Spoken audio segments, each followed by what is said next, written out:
You are most welcome to my channel. इस video में हम कवर करेंगे रैशनल फंक्शन की लिमिट कैसे निकालें। चलो शुरू करते हैं।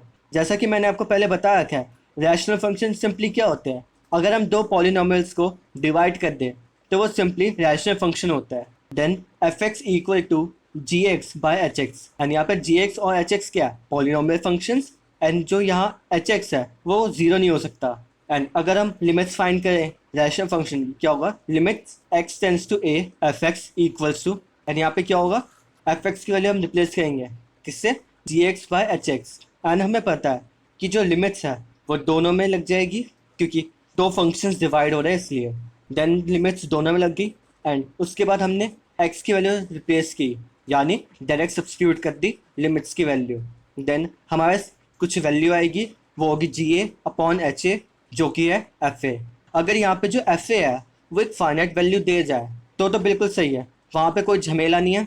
बट जो एच ए है वो ज़ीरो दे जाए तो हमें यहाँ पे कुछ मैथड्स लगाने पड़ेंगे। तो यहाँ पे दो केसेस बनेंगे कि एक बार जी ए ज़ीरो के बराबर है, एक बार जी ए ज़ीरो के बराबर नहीं है।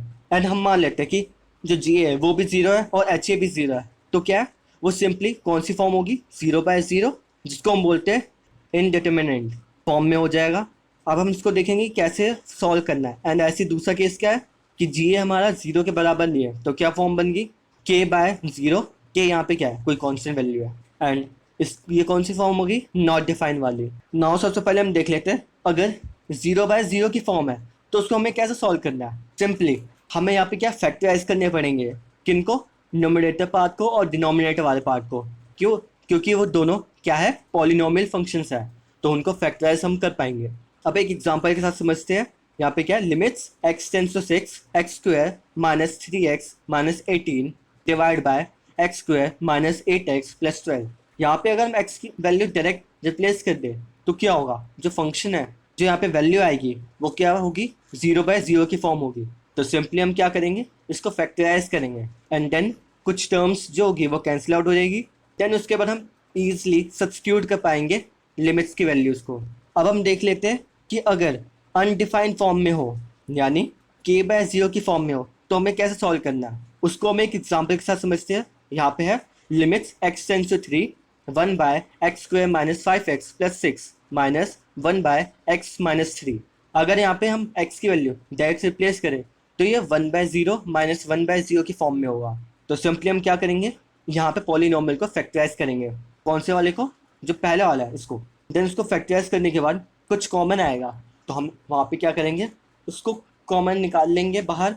देन क्या बचेगा, one by x minus two minus one. यहाँ पे क्या करेंगे, एलसीएम ले लेंगे, देन उसको हम सॉल्व करेंगे। देन वहाँ पे एक टर्म होगी जो कि कैंसिल आउट हो जाएगी। देन उसके बाद हम आराम से इजीली जो है एक्स की लिमिट्स है वो रिप्लेस कर पाएंगे। अगर लिमिट्स ही हमारी जो इन्फिनिटी की ओर टेंड करे तो हम कैसे सॉल्व करेंगे उस फंक्शन को, उसको हम एग्जाम्पल के साथ समझते हैं। पहला, limit x tends to infinity x plus one x plus two and x plus three, ये तीनों मल्टीप्लाई में divide by x plus four into x plus five into x plus six. अगर यहाँ पे हम डायरेक्ट एक्स की value replace करेंगे जो कि इन्फिनिटी, तो ये क्या है, इन्फिनिटी बाय इन्फिनिटी बनेगा। तो हम सिंपली क्या करेंगे, एक्स कॉमन निकालेंगे पहले वाले टर्म में से, दूसरे में से और तीसरे में से। ऐसे ही हम नीचे में भी पहले दूसरे और तीसरे में से निकाल लेंगे।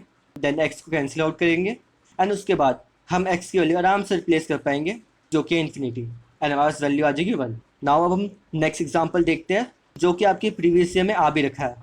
Limits x tends to infinity two x cube plus three x square plus five divide by minus five x cube plus eight x minus seventeen. यहाँ पे हमें सिंपली क्या करना है, जो हाईएस्ट पावर है एक्स की उसको कॉमन निकाल लेना है एंड उसको कैंसिल आउट करना है। देन उसके बाद हम जो एक्स की वैल्यू होगी उसको रिप्लेस कर पाएंगे जो कि इन्फिनिटी, एंड हमारे पास लास्ट में आंसर क्या आएगा, माइनस टू बाई फाइव। अब हम एक वर्ड प्रॉब्लम भी देख लेते हैं जो कि प्रीवियस ईयर में आ भी रखा है। यहाँ पे हमें डिमांड फंक्शन दे रखा है, क्या, x equals to a by p minus b.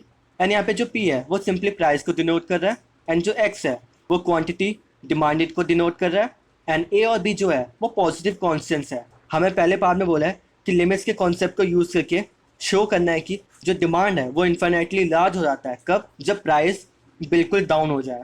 And दूसरे केस में बोला है अगर जो क्वांटिटी डिमांड है वो बहुत ज़्यादा हो जाए तो जो रेवेन्यू है वो एक कांस्टेंट वैल्यू के बराबर हो जाता है। Let's dive into the solution.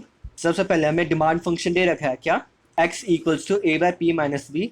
तो हमें सिंपली क्या करना था कि अगर p की वैल्यू बहुत कम हो जाए एंड हमें पता है प्राइस कम से कम कितना होगा, 0 हो सकता है, उससे कम नहीं हो सकता, तो हम क्या करेंगे, लिमिट किसकी लगाएंगे, p टेंस टू 0 की। एंड फंक्शन कौन सा होगा, डिमांड फंक्शन। तो क्या हो गया, limit p tends to 0 a by p minus b. And अगर हम यहाँ पे p की वैल्यू 0 से रिप्लेस करेंगे तो हमारे पास आंसर क्या आएगा, इन्फिनिटी। एंड यहाँ पे हमने प्रूव कर दिया कि अगर प्राइस की वैल्यू बहुत कम हो जाए तो जो क्वांटिटी डिमांड होता है वो बहुत ज़्यादा हो जाता है, एक्सट्रीमली लार्ज। अब हम सेकेंड पार्ट को देख लेते हैं। रेवेन्यू फंक्शन सिंपली क्या होता है, product of quantity demanded and the price. तो क्या बन गया, पी एक्स। एंड यहाँ पे हमें किसके बीच रिलेशन चाहिए, डिमांडेड फंक्शन और रेवेन्यू फंक्शन के बीच में। तो हम यहाँ पे क्या करेंगे, पी की वैल्यू रिप्लेस करेंगे, कहाँ से, हमें डिमांडेड फंक्शन की वैल्यू पता है, वहाँ से हम पी की वैल्यू निकालेंगे एंड देन उसको हम रिप्लेस कर देंगे।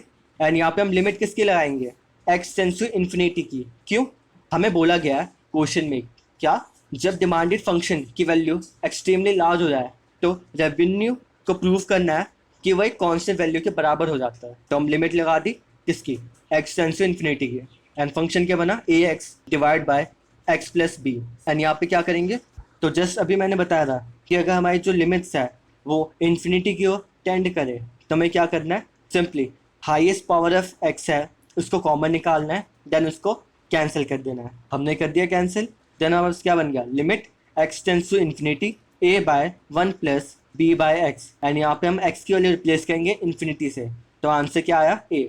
एंड हमें पता है ए क्या है, ए को कांस्टेंट पॉजिटिव वैल्यू है। देन हमने यहाँ पे प्रूव कर दिया क्या, जब क्वांटिटी डिमांड एक्सट्रीमली लार्ज हो जाए तो जो रेवेन्यू है वो एक कांस्टेंट वैल्यू के बराबर हो जाता है। Thank you friends for watching my video.